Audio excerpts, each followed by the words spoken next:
Morning everyone, we're in the garden of the pub today.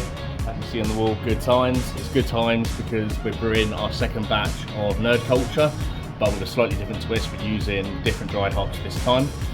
So it's been 2 months since the last video. I know in the last video that I said I was going to be more prompt with the uploads, but that hasn't happened.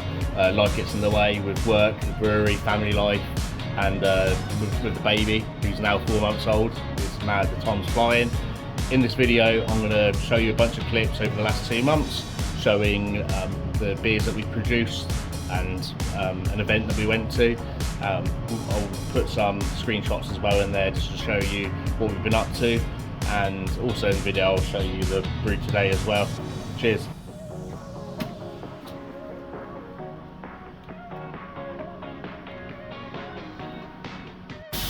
Good morning everyone, in the brewery this morning. As you can see, we've got a lovely mash here. Just going to take a temp, reading.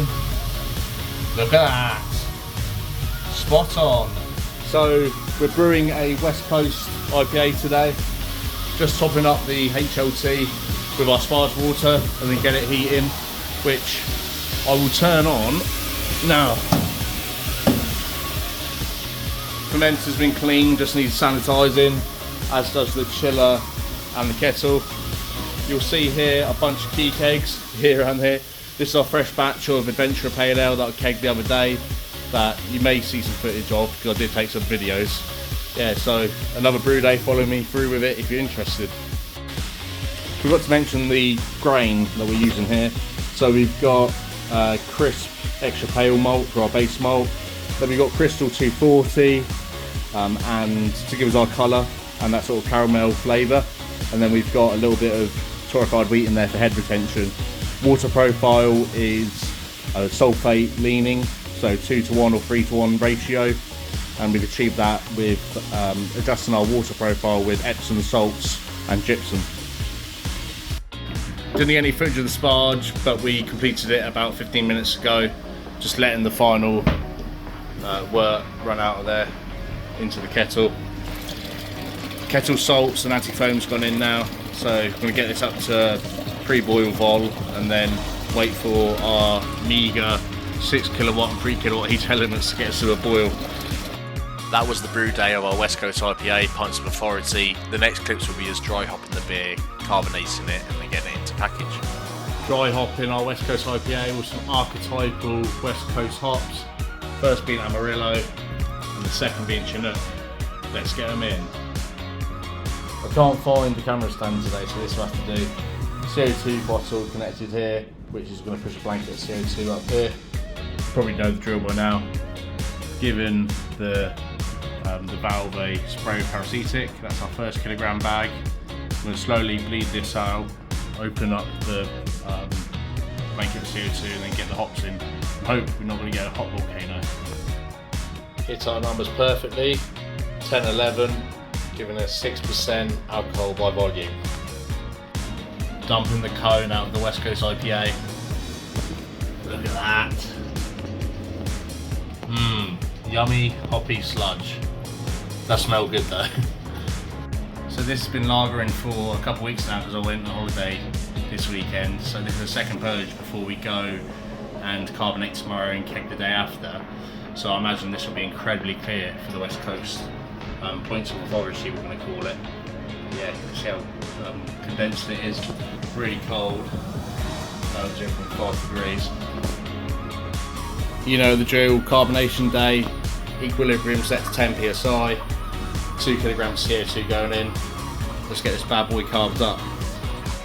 This is the following day where we keg the beer. As you can see in the sight glass, it has a really good clarity, which is great for a West Coast IPA. Hi everyone, long time no see. It's been a while since the last video, so I thought I'd give you an update.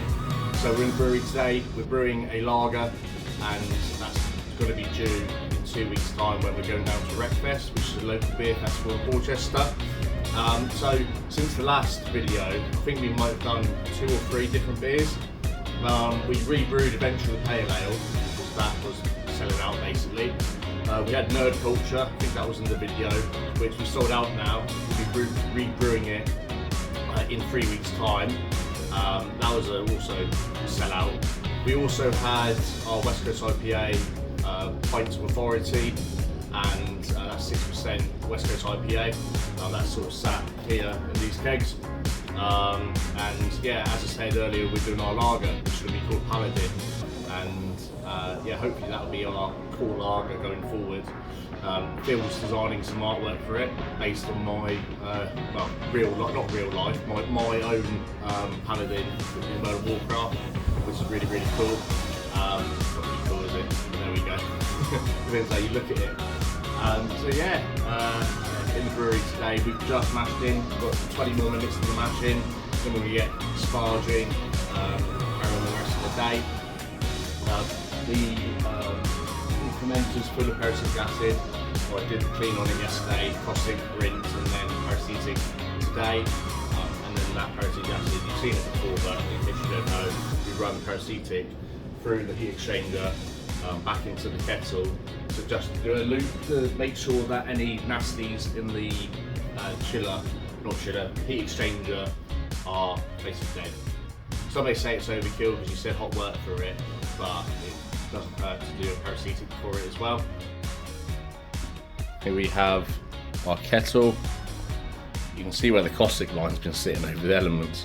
At some stage I will fill this up with some diluted caustic, but it is clean. That's just superficial basically. I always get in there after a brew day and scrub it, as I do for the mash tun, which you're about to see. That's German premium Pilsner malt from Weyermann and some torrefied wheat for head retention as well. Hops we're using today is one of these, Mandarina Bavaria. Is it this one? I'm trying to read backwards. Yeah, there we go. Why am I turning you? There it is, Mandarina Bavaria. Beautiful hop. Lots of sort of orangey notes in there. It's beautiful. HOT is obviously heating. The trusty Unitank, which we've been using a lot of this year, just full with peracetic, ready for a loop. So here's our stock at the moment. This is a mixture of our second batch of Adventurer and Pints of Authority.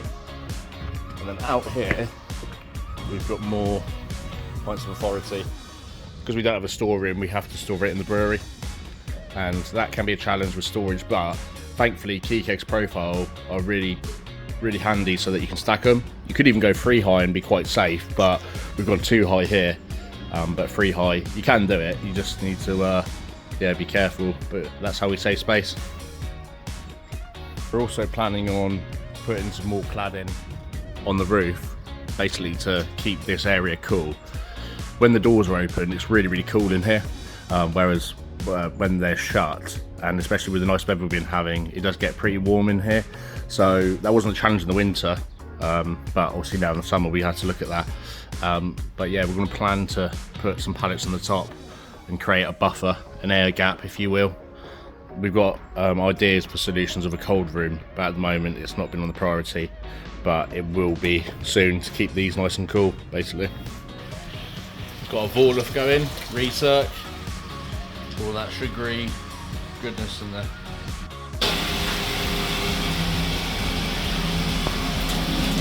Didn't get much footage of the brew day, but we're on transfer now. We've done our hop stand, 2,000 grams, 2 kilograms of Mandarina Bavaria have gone in the hop stand. So transferring, see, through the bottom, blow off here, nice one. If you ever wondered how many key kegs you can fit in a Suzuki Vitara, the answer is 10. Got 4 Adventure Pale Ale, 2 Pints of Authority, West Coast IPA, and we've got 4 lager. You could argue that you could fit some more on the top here, but it's comfortable. That previous clip was me loading up the car with our beer for Wreckfest, which was a local music festival in our town, Portchester. The reception for our beer was great, and we're really keen to get to more events and get the beer out there. Today we're kegging some of our new beer, Paladin Modern Lager, aka a German Pils. Look at that crispy boy right there. Going into keg. You can get it right now in the pub because we siphoned off a few kegs of it for last weekend's beer festival we went to. But the full batch is going into keg now, available at the Portcullis Tap House and to trade customers. Cheers. So that's you all caught up now. We did 3 brews in the time we had that break from YouTube. It was Adventure the Pale Ale, Pints of Authority West Coast IPA, and our German Pils, aka Modern Lager, Paladin. The next few clips you're going to see are from our recent brew, Nerd Culture 2.0, which is largely the same recipe but with a slightly different dry hop. Here we are. So currently doing a Vorluth to recircle mash. We've mashed in an hour ago, or about an hour ago. The grist for this is extra pale for the base malt, dextrin, flaked oats and torrefied wheat. And then the fermenter is full of peracetic acid after we've done the loop, ready for a recirc. Just getting up to the boil now. As you can see, hop breaks starting to occur. That's our bittering hops, 300 grams of Simcoe to give us about 10 IBU. That's our hop stand hops, which is 2 kilograms of a mixture of Simcoe and Cascades, all US hops, all smell amazing, citrus, a little bit of grapefruit, lots of tropical fruits. Yeah, we'll get them in and we'll get the boil underway.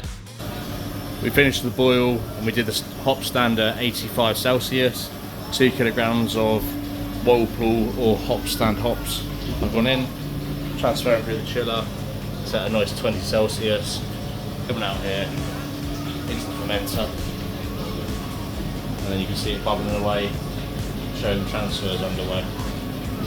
Recapturing the hot water in the HLT for the future and for cleaning at the end of the brew day. That's it for today's video. I hope you enjoyed. Give the video a like, subscribe to the channel, and we'll see you in the next one. Cheers.